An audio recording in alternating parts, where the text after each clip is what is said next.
On this episode of the Rock and Metal Faith Podcast, we're going to start the countdown of the 100 top Christian guitarists.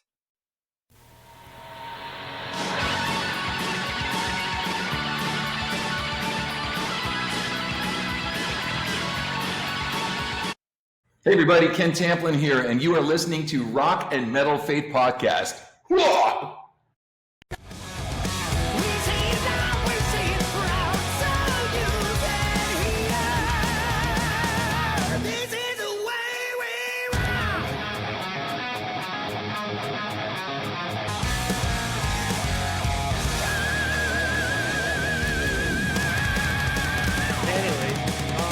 Welcome back, everybody, to the Rock and Metal Faith Podcast. Hi, guys. And I'm your host, Aaron Rockman Age, and joined by my co-host, Chris. How are you doing, Chris? I'm doing good. How are you, buddy? Doing good. This is the one place to hear all about what's going on in the Christian rock and heavy metal scene. Hey, actually, I got an interesting story to tell you about to start things off before we get to news or anything. So, I drive the transit train here in Edmonton. I pulled into Nate Station, and for those who don't know what Nate is our big time technical college. We have our big university, and then we have Nate, and then we have smaller universities and colleges. And Nate happens to be an end station where I get out, go to the other end, and get ready to drive back. So I'm walking down the platform, switching ends. There's a guy walking up to the train wearing a Demon Hunter t-shirt. Wow. And it was cool. That's old. That's like in the 80s. No, Demon Hunter's not that old. And stuff like that. And it's funny, and you had to be a fan or know who they are to recognize the shirt, because it didn't even have the name on the shirt. All it had was their big logo, the big demon skull and the horns and the bullet through the skull. That's all it had was this black shirt with a big white logo on it. That's cool. He was walking my way. I seen him, and I said, "Hey, man, is that a Demon Hunter shirt?" He goes, "Yeah." I said, "Boy, is that cool." Do you remember where you bought it? I didn't buy it. This other guy was wearing it. I didn't ask him. Yeah, no, I didn't ask him that. He had it, right. You Yes. didn't ask him where it was? That's No. cool. Okay. In the news, and one thing we were going to do too, before we get news, I said, starting this year with 2025, I wanted to do Michael Sweet Says. A few weeks back there, Michael Sweet had made a post saying, being a Christian, and I'm kind of paraphrasing, I'm not reading his post out word for word, but he said, being a Christian has nothing to do with reading the Bible or going to church. That does not determine your salvation. Faith in Christ does. So what do you think of that? Who said that again? Sorry? Michael Sweet of Striper. Really? So he said being a Christian isn't about going to church. Well, what he means by that is doing things doesn't make you a Christian, right? Right. Now, you as a Not by Christian, works. yes, you as a Christian are going to go to church and read your Bible and do good things for your neighbors and stuff like that. But that doesn't make you a Christian. It's your faith Right. that makes you a Christian. So, and I think I'd agree with that. Yeah, that's a good comment, Michael. By the way, Michael Sweet, I want to get your book. Oh, which one? The Honestly? Honestly, yeah. Yeah, I've read that. I got the digitized version, the e-version of it, because when I was really trying to get a hold of it, it was all sold out. You couldn't get it anywhere. I could just get it as an ebook. Now, there might be a few copies around. I know last year, actually, he republished it and even was selling a few signed copies. Now, those are probably gone. That was through the Stripers merchandising site. Hey, we got some big news too. Some new releases are going to be coming out this year. Michael Sweet also says he plans on finishing his inspirational worship album. This is a project that he's had in mind to do for a couple years now, I think it was. I've been waiting for it to come out. He's just been busy with Striper projects, with solo projects, and stuff like I that. wonder if that's going to be a rock and worship album or if it's honestly worship. I think it's gonna be more rock driven worship. Someone made a comment. He put a post of that on Facebook as well, and someone commented, "Is it's gonna sound like every other worship album out there? We've you know?" And he says, "No, it's not." All right. When it comes out, we'll definitely review it. And I'll have to check that out. I've been waiting for that one. There's actually a few albums I'm waiting to come out. Narnia is coming out with a new record, or supposed to come out with a new one. X Sinner is supposed to come out with a new album this year, Yes, that's going to be and good. I've heard snippet off of that one. Should be every bit as good as any other X Sinner record out there, I think. What else? Oh, also, I heard too, Reign of Glory is working on a new record. So now I first heard of these guys last year when we were talking about Immortal Fest. They're one of the bands I think I discovered because I started the podcast. Because I don't think I would have checked out every band I didn't know from Immortal Fest. Since we did the segment on that, I started checking out those bands, and I really like Rain and Glory. Now the problem with Rain and Glory is this: they've got a new singer, former vocalist from Yngwie Malmsteen's band. He was saying Okay. on the Trilogy record. His name is Mark Bowles, Boals, and he's going to be. So you know what? That might be a good. I know he's a good singer, so I'll have to hear how that sounds. So there's about 3 or 4 records already I'm looking at buying, and I was going to try and cut down my buying this year. That's cool. I think the band that I liked when we did that whole series there was Human Code. Okay, yeah. Yeah, there I like listening to them a They lot. And speaking of that, I listened to finally Revelation Singles new single. Oh, okay. How do you like that? Oh, Tony, buddy, you did an awesome job. I liked it. That guitar solo was awesome. It was definitely epic. It's a good song. We should maybe feature that sometime. Um, and speaking of Immortal Fest 2025 has released their lineup. So That was fast. we've got Honor and Glory, Deny the Fallen. I'm not too sure who those guys are. I'd have to check those guys out. Yeah, I'd have to look. Fear Not, which is a band that came out of the 80s and has made a resurgence. Saint, White Cross will be back at Immortal Fest. Also, Inner Siege, Reign of Glory, Human Code, and Ah, Millennial Reign will all be back for Immortal Fest Part 1. And Immortal Fest Part 2, the second weekend. Weapons of God, Ignescent, Striking, which is another 80s band. Images of Eden. I'm not too sure who they are. I'd have to check out those guys. the band you said before, did you say Weapons of Warfare? No, Weapons of God. Weapons of God. Okay, thank you. And Protest will be on Friday's lineup. Also, Immortal Fest Part 2 will feature James Durbin, who was there last year, Les Carlson, Daniel Band, and Apologetics. If you remember, Apologetics was that parody band. Yeah, And I think that's it now for news. We should move on to our Plug It In segment.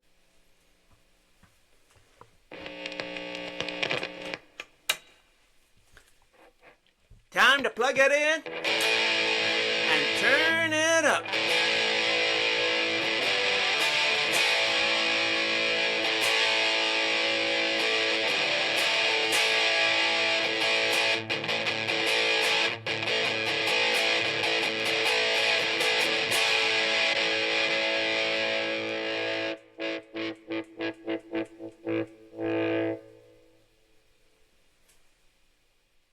Okay, for our Plug It In segment, I'm going to go back to a record. Part of the birthday segment I was going to do was start talking about album releases, kind of enhance the birthdays. We'll do birthdays and albums that have come out. The only bad thing about that is I can't find exact dates on most of the albums. Um, Hmm. Maybe throughout the year, as someone says, "Well, this is the anniversary of that album," I'll start writing stuff down. I can find dates for all the Striper records, including all the Michael Sweet side projects and solo projects and stuff like that, which is where we come in with our plug it in segment. Because this month there is one anniversary. Instead of waiting for the birthdays, because there was only one that I know of, I thought we would do it now as our plug it in. So off of the Michael Sweet and George Lynch record, he's done a two or three collaborations with George Lynch under the name Sweet and Lynch. And under the record titled Only to Rise, came out in 2015. For our plug it in segment, this is Dying Rose.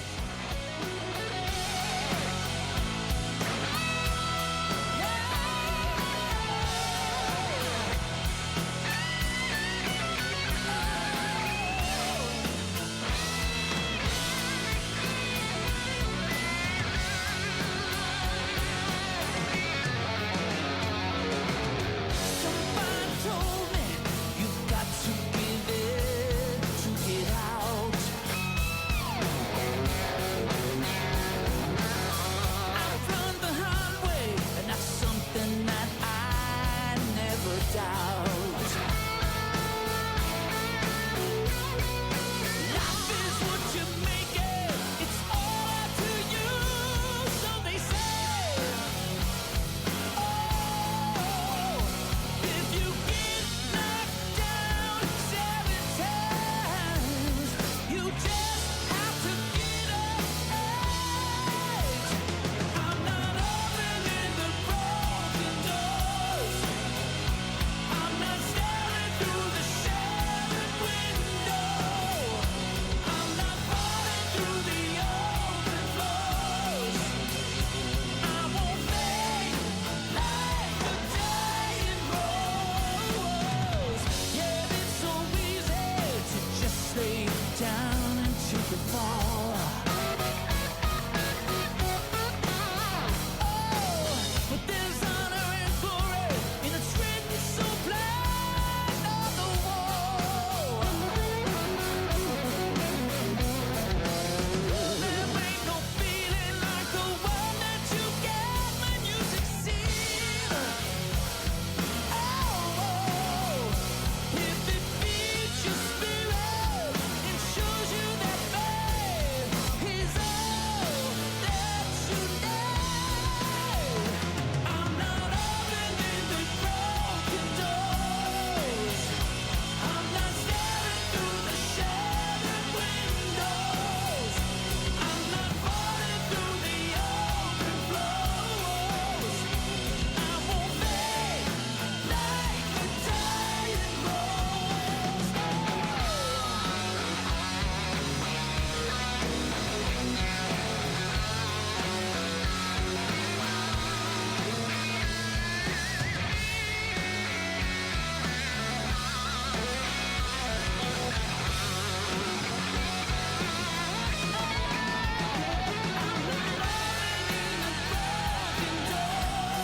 I'm not staring through the shattered windows. I'm not falling through the open floors. I won't fade like a dying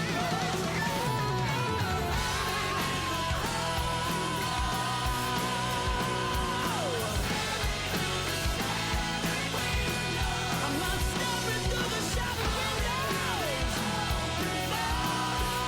I won't fade like a dying rose. The song is called Dying Rose from On down the road. Sweet and Lynch. Basically, it's a collaboration with Michael Sweet and George Lynch. Obviously, it's Michael Sweet on vocals. George Lynch plays guitars. He was the main guitarist for Dawkins back in the day. Michael Sweet's been doing like lots of little collaborations with other people.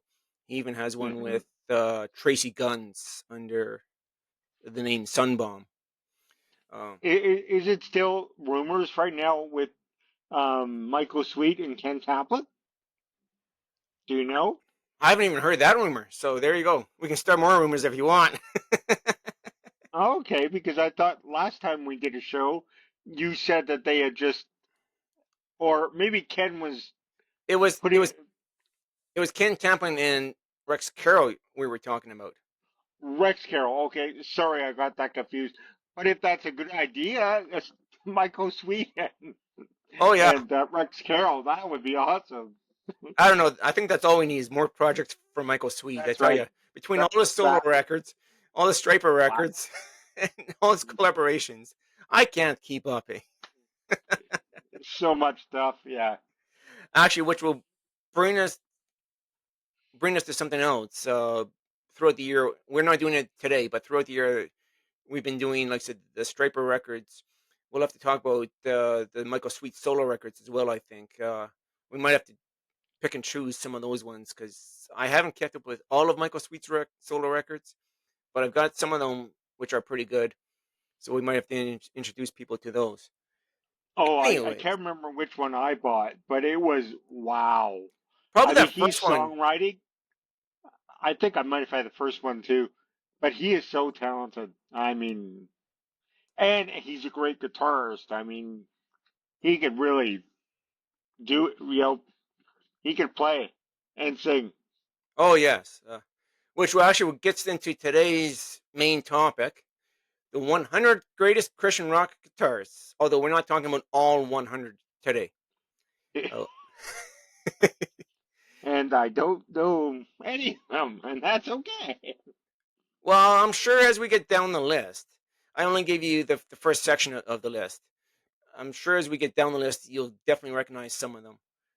Anyways, to let everybody know where I got the information from this list from, it came across my Facebook feed and was put out by ClassicChristianRockZine.net, who says they compiled this list through surveys of bands, editors, I guess musicians. I think they're fans on the site or readers on the site, and they came up with this. They had to do a little bit of editing with the list because they made it so that you could add people to the list and other people could vote on it. But then they found people were adding non-guitarists to the list, and then Ooh, those guys were getting votes. Robert Sweet got on the list and got some votes. Robert Sweet is the drummer for Striper, not the guitarist. come on, people. We're not going to talk about every person on this list, even as we go through it. We're going to make a 2 or 3 episode series out of this. There's a couple on here that we're going to skip over. So if we go, if we skip a couple numbers, here's why. Because there's a couple on this list that I think are kind of out of our wheelhouse, out of our format for the show. That being said, there's a couple on here that are kind of out of our format that I did leave on because they're bands that I think everybody will know, whether they may not necessarily be rock, but hey, we've talked about Crowder, we've talked about Van Zant on this show before, and I think Van Zant is more country than anything. Not that we're talking about any country artists, but we do go a little bit light on here while we mainly talk about Christian rock, Christian hard rock, and metal. That's where we're at. Also, I had to do a little bit of research too because there's a few bands on here that we haven't talked about, but do kind of fit our format too. So I had to do a little bit of research about some of those guys. That being said, at number 100 of greatest Christian rock guitarists, as voted on by other people, Tony Rossi of the Daniel Band. Now, we've talked about Daniel Band. They were obviously still together. They were at last year's Immortal Fest. They're Yep. at this year's Immortal Fest coming up, I believe. Did I say they're coming back? Yes, they'll be at Immortal Fest too. So Tony Rossi coming in at number 100. And, we're not going to talk in great detail about bands we've talked about before. You can kind of, if you don't know who some of these bands are, you can go back into our catalog and find out more about them. Or just Google them in your local provider. music provider, you'll go from there. There you go. That works too. Google or Wikipedia. That's usually how I get my Or information. As reliable as that is. it's part of our job to also promote them. So, yeah. Now, skipping over 99 and 98, we're jumping down to 97. And 97 comes from a band that we discovered through this podcast from Sweet Crystal, Yeah. Bill Oh, Blader. thumbs up to Sweet Crystal. I didn't Yes. know that. That's cool. Actually, when I first saw this and first saw this list there on Facebook there, I think I messaged Mark Q Spec there and said, "Hey, I heard your guitarist made this list." And he actually responded and said, "Yes, I know," and we're kind of excited about that. That is awesome. Congratulations to Sweet Crystal. What's the guitarist's name? Bill Blader. Awesome. Congratulations, Bill. Yes, for those who don't know, Sweet Crystal is a band, kind of AR music wise. They've got keyboards, rock guitars, based out of Detroit. They've got music Yep. on Spotify, so if you want to check them out, go ahead, check them out. They've actually got quite a few fans, followers, streams on Spotify. 95, we have a band I had to start doing a little bit of research on, so we'll talk about them a little bit. But 95 is Greg Fletch, however you pronounce his name, from Daniel Amos. Daniel Amos first got their start in 1974.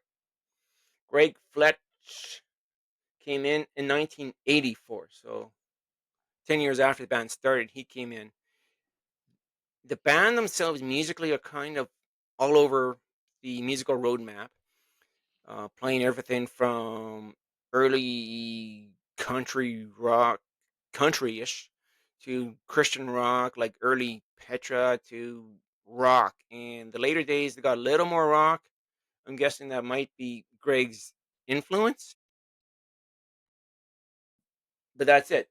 What do we got here? Daniel Amos has Terry Taylor on guitars and background, no, and lead vocals. Ed McTaggart on drums, and Greg Fletch on guitars. Like I said, Greg Fletch made the list at 95. Jumping down to 92, when we first did our first segment on the history of Christian rock, we had to go way, way back in the time machine to the 30s. Because I said, anybody who wants to talk about the start of Christian rock, you remember it, Chris, do you? I think I do.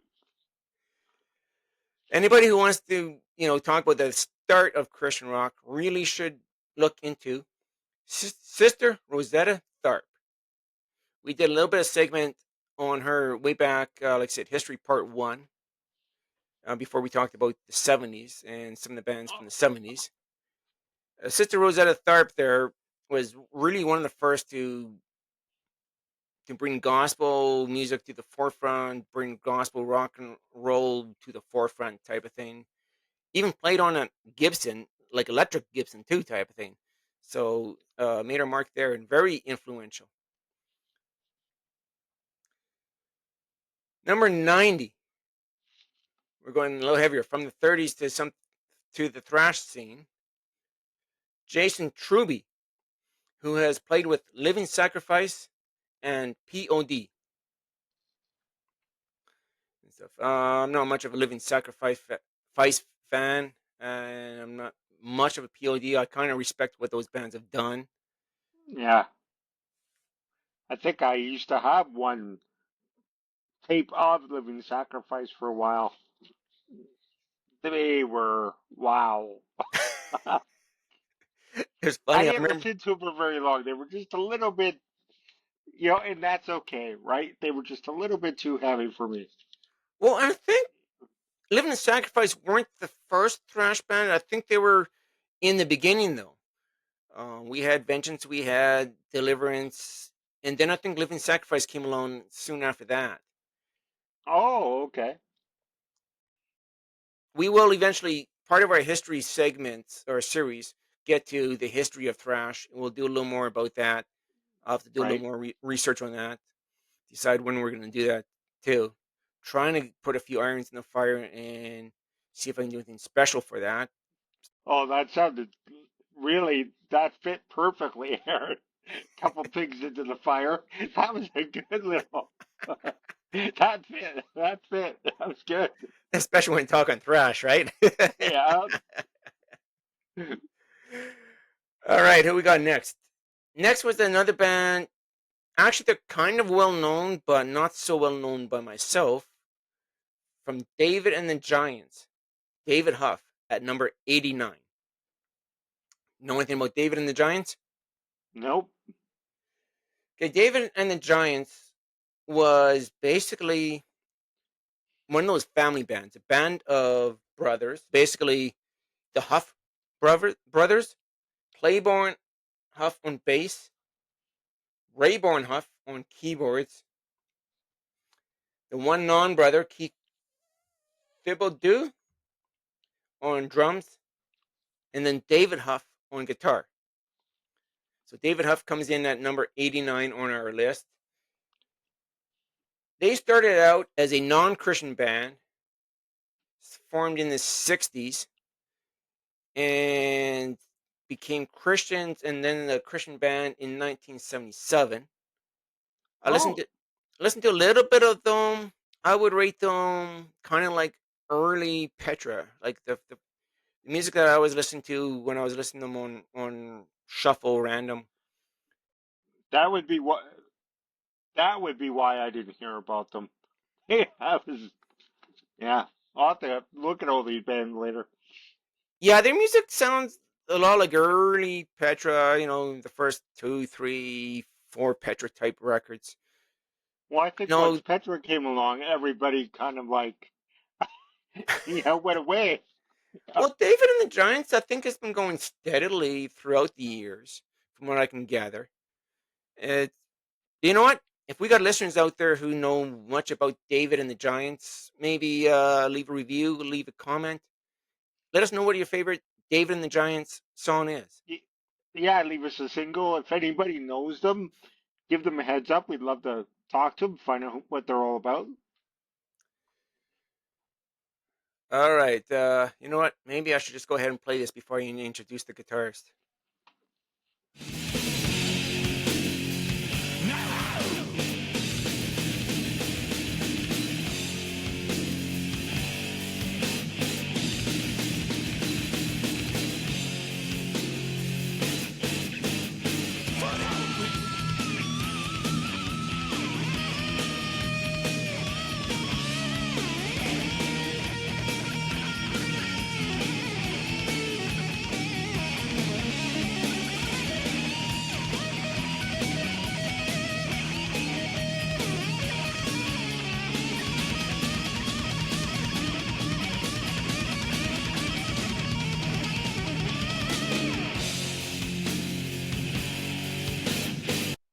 Recognize that? A little bit. Who was that? That was the band Vengeance. Our next artist at number 88 comes from the band Vengeance, Doug Thiem. And also, we were talking about this actually, I think, before we started recording, as we're talking about thrash and Vengeance. Also with the band Die Happy. So Vengeance cuts their first couple records, and then decides most of the band decides they want to quit. The band kind of fell apart, and the vocalist, oh, I should know the name, but it has escaped me right now. Anyways, the vocalist wants to carry on. Dale Martin, I believe. Anyways, he wants to carry on. He reforms the band, whole new lineup, and releases a third record, which I have. I have the first one, Human Sacrifice. I have the third one, and I wondered why it sounded so different. Well, that's why. Completely different lineup. But after after a while, the band Vengeance reforms. not under Vengeance, but under a different name, Die Happy. And we were talking with this. I actually Yes. I bought the cassette. I only have their music on cassette. I don't have it on any other format. And Remember listening to the single at the Bible bookstore. okay, I remember listening to it, so thought it was okay, but now I know the backstory. Okay. yes, Die Happy was essentially Vengeance with I believe a different singer. And so, anyways, Doug Theme, 88, from the band Vengeance and Die Happy. Uh, we're going to skip a few more, jump down to 84, and we got Mike Lee from Barren Cross. Ooh. And this is not actually going to be Barren Cross's only entry. As a two guitar band, both guitars are going to make their entrance or make this list, put it that way. So we'll get to more on Barren Cross later. What do you know about Barren Cross? Uh, ooh. I know that when they were around that I liked them. Okay, yeah, I just, and you know my story. I don't remember the songs as much as I do. I think they were on a couple of videos. Back in the '90s, they put all the band's music videos together one package, okay, and yeah, in one of the packages they had, I think, one or two songs, Barren Cross, and I liked them. I'm like, wow, they really sang. They could sing. The guitars were really good. Um, so they were good. And then right when I was about to get into them, they disappeared. They just God. yeah. They really only put out 3 records. What was the first one? I think Rock for the King. I've got the second and third one, Atomic Arena and State of Control.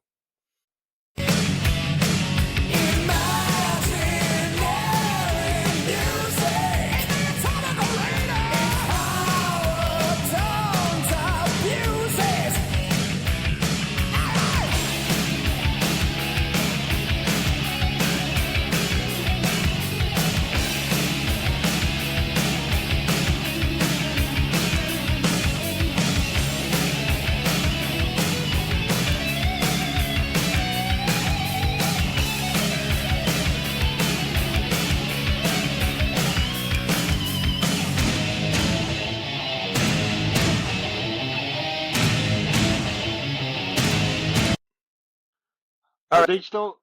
Do they still exist right now? No. If you remember, we were talking about this last week or last episode in the news segment. Was the vocalist has gone on to do other projects. He did a side project or another project a couple years back, and he is now fronting Human Code. Right. Hey, that's another reason to get human code. We could talk about Barren Cross. Yes, yes. Not only that, actually, it's funny because when that record came out, I know some other guys were talking about it and saying, "Well, it's a good record. It's kind of political. It is political lyrically, but Parent Cross kind of was too. I mean, they were one of those bands that talked about anti-terrorism, talked about anti-abortion. Terrorism. Yeah, one of their songs was I think called "Terrorist Child" or something like that.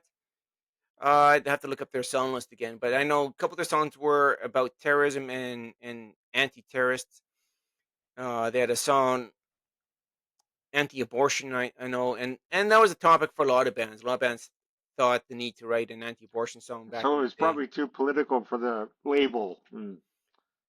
No, I don't know about that. You remember, even Holy Soldier wrote one, which actually was done very tactfully, I think. Anyways, where are we on the list now? Okay, down to 83. Okay, so here's a band a little bit out of our out of our wheelhouse, but I'm sure everybody's going to know who they are. And number 83 is Stephen Mason from Jars of Clay.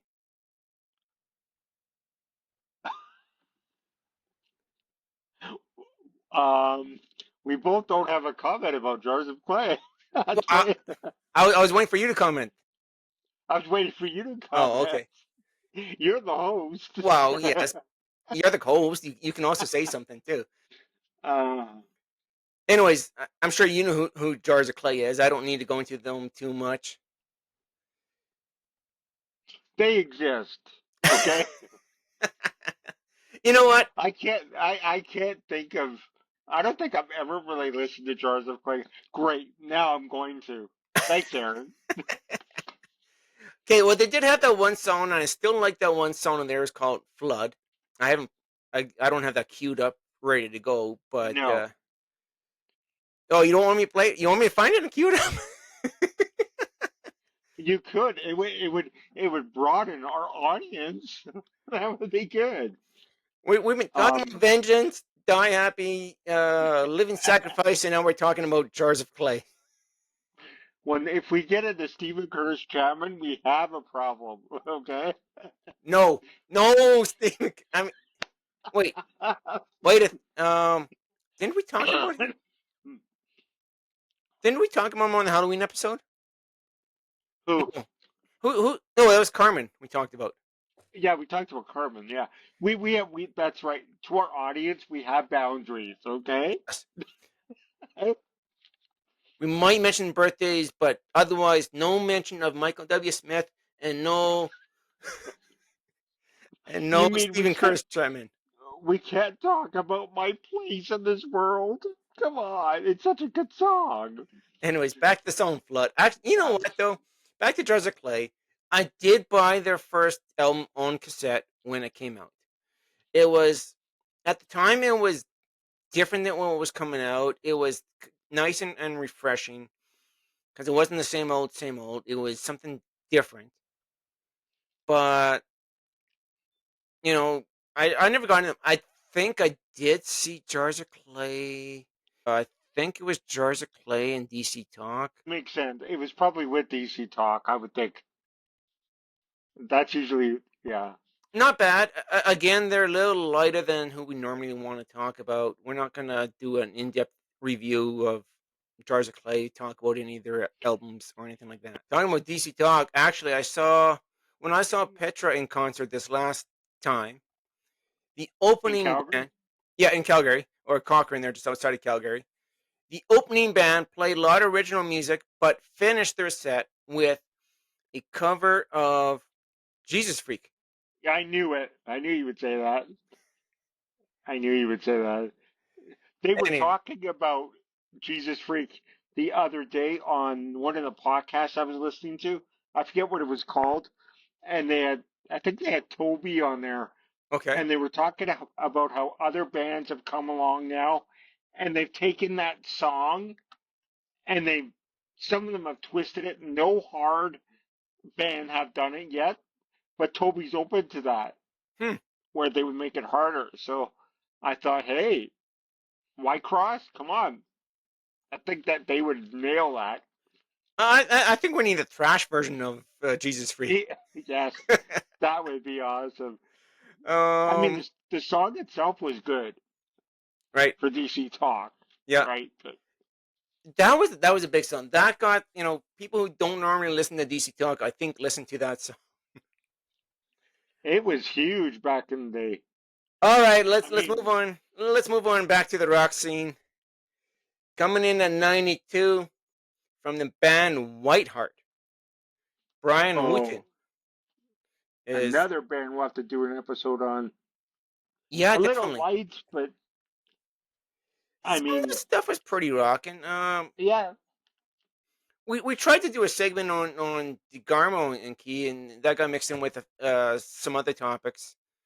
And I would say What Heart is about the same level as DeGarmo and Key. yeah.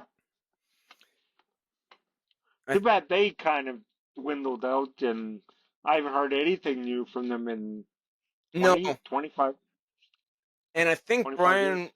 Brian's been with the band basically the whole career. A lot of bands have lineup changes, members come and go, and it never stays the same lineup. And it seems to be a very common theme, especially these days. I don't know. It seems to be the nature of the thing. Anyways, coming in at 90, or sorry, 81, we've got the other guitars from Vengeance and Deliver. Oh, Glenn Rogers, who also played with Deliverance. And And Glenn Rogers actually was with Vengeance for the first record, and don't think he was around for anything after that. And Vengeance, yes, I think he was part of Vengeance during their first couple records. I was just trying to think when he was with Vengeance, when he was with Deliverance. I believe he was with the start of both those bands. I don't know if he's currently with either one of them. Although, you know what? I did hear something. I forgot to mention this on the news, but since we're talking about Vengeance, they are going to be back. I think. Oh, I didn't write them down as Immortalfest. They might eat. I think they are going to be back on one of the Immortalfest weekends. They're not going to have the original singer. I'm trying to think now who they got singing for them. There'll be more on that on our Facebook page.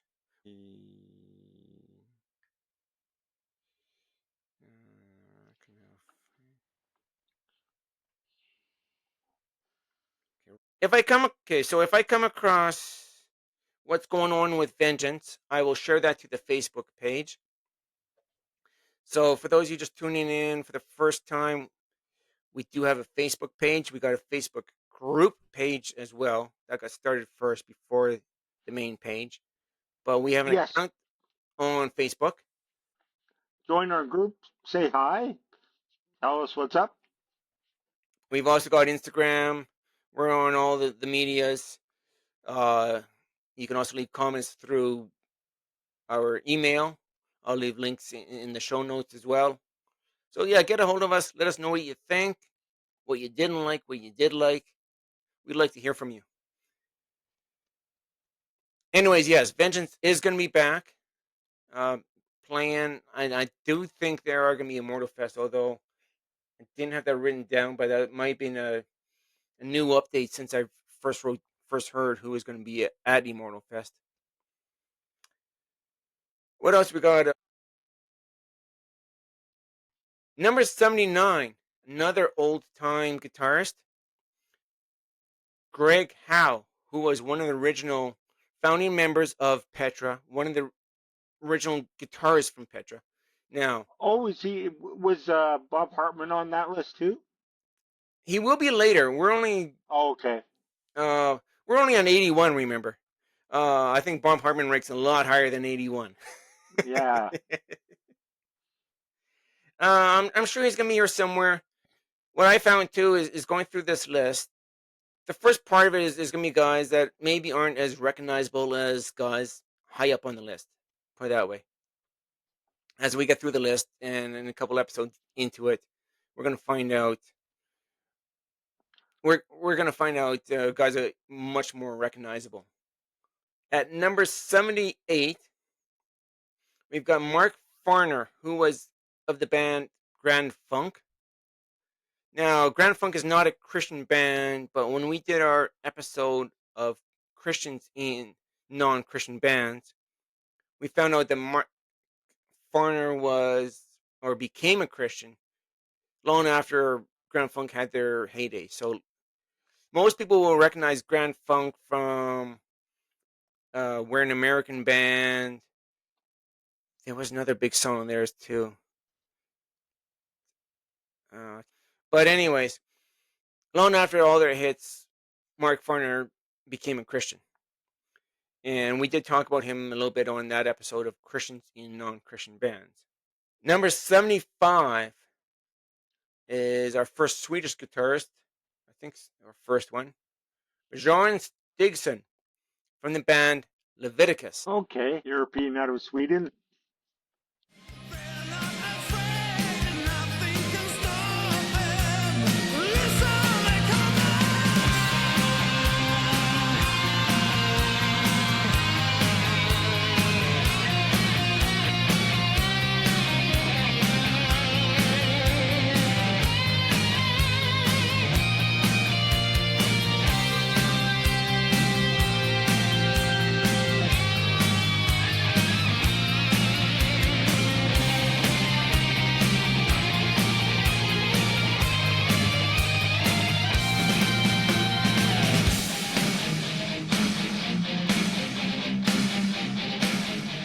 that leaves us at number 75, Bjorn Stigson of the band Leviticus. I think we'll end our list there for today. That gives us not quite a third of the bands I've written down. So Yeah, we it's a lot of might, information. yeah, we might end up making this a 4-part series. We'll see how things go. Okay, so there we go. That's our list. 100 to 75. We left a few off the list. Get out your air guitars, jam along, have some fun. We're going to move along to birthday list. And we've only got a few birthdays to talk about this month. So we did a first half last episode. So we got the second half of birthdays. And we've only got a few. January 19th, we've got a couple, which by the time this episode has come out, will have passed. But we got a couple to share. Michael Ulsgaard from the band Jerusalem. He was a drummer, born in 1962. So, Michael Ulsgaard, drummer for Jerusalem. And back on the heavy thrash list again. Born 1965, the founder, the vocalist, and bass player for Mortification, Steve Rowe. Ooh, another band I forgot. I forgot about Mortification out of Australia. Is that where they're from? That's where I thought they were. That's what Eh, I thought. I could be wrong, but they're well, pretty. I mean, well, they could be. I don't know much about Mortification. Like I said, when we get to our thrash episode, I got a little bit of research to do before we record and air that. yeah, they're wow. I Again, another mean, heavy band. I'll have to write some of yeah, these bands down. I know who started. I know Vengeance started this thing. You could even include Deliverance as part of the thrash scene. And then yeah, Living Sacrifice. Their first album actually sounds a lot like Slayer, a Christian version of Slayer, if you will. I think back then they were so executives were so a little bit worried about all their audience was going to the world to listen to Metallica. So we need to find a band that needs to reach out to them in Metallica. Like, Yes. you guys, no.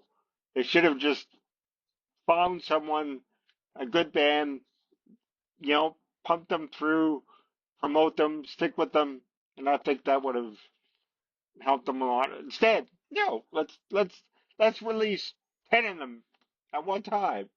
Like, Well, you're right. That's how Vengeance got their started.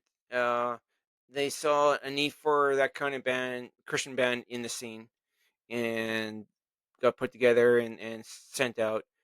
I think later on, though, like after the first couple bands, other bands started copying them, not for the need to copy them, but because they did like that music. And nowadays, there are a ton of thrash bands out there. I can't even keep up, and I don't really want to keep up. It's just not my thing. I did like Vengeance when they came out. I don't listen to it often, but I did like it. It brings back some good memories when I throw it on again. But most of the bands that came out after them, I wasn't really into. Anyways, back to a band I was into, and I know you were partially into them. January 21st, born 1953, founder, guitarist, singer, Glenn Kaiser from the band Rez. ah, So there you go. I still remember Rez. That was a good show. Great band, yeah. I saw them on the Innocent Blood tour. My first introduction to Rez. Actually, didn't know anything about them. Just heard they were giving a free concert. Thought, well, hey, free Christian rock concert. I'll go check them out. Love the guys. Yeah, they're really, really good. All right, so that's our episode. Let us know what you thought of it. Uh, God bless everybody. Keep on rocking. And while you guys are out there, keep the people of Los Angeles in your prayers, right, for all the disaster going on over there. So hearts and prayers. If you're willing and able to donate to them out there in the Red Cross. Yes, thanks for bringing that up. I wasn't really sure how about bringing that up. I'm not sure how the relief efforts are carrying on. This is said it would take a week or two to get put out there or whatever, but I'm sure they can use all the help that. Uh, I'm sure they'll still need help by the time this comes out. Put it that way. Yeah. If you enjoyed the show, give us a thumbs up.